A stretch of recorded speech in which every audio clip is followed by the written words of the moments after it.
चीन की तरफ से 1962 में जब हमला हुआ हमारे देश पर, तो भारत की सेना बिल्कुल तैयार नहीं थी इस हमले के लिए। सेना को सपने में भी भरोसा नहीं था कि चीन से हमला होगा, क्योंकि भारत के प्रधानमंत्री को भरोसा नहीं था कि चीन हमला करेगा। लेकिन वो हमला हो गया, और हमला हुआ तो हमारी कोई तैयारी नहीं थी। आनन फानन में हमारे 1383 सैनिक शहीद हो गए।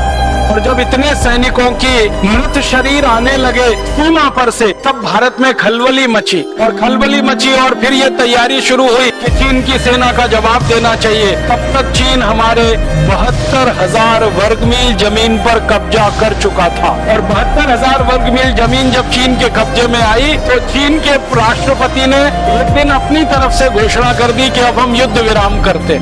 युद्ध शुरू किया, उससे युद्ध विराम भी कर दिया, क्योंकि जो इलाका लेना था वो ले लिया उन्होंने। और वही 72,000 वर्ग मील हमारी जमीन आज तक चीन के कब्जे में है, कि हमारे देश का कैलाश मानसरोवर भी चीन के कब्जे में है।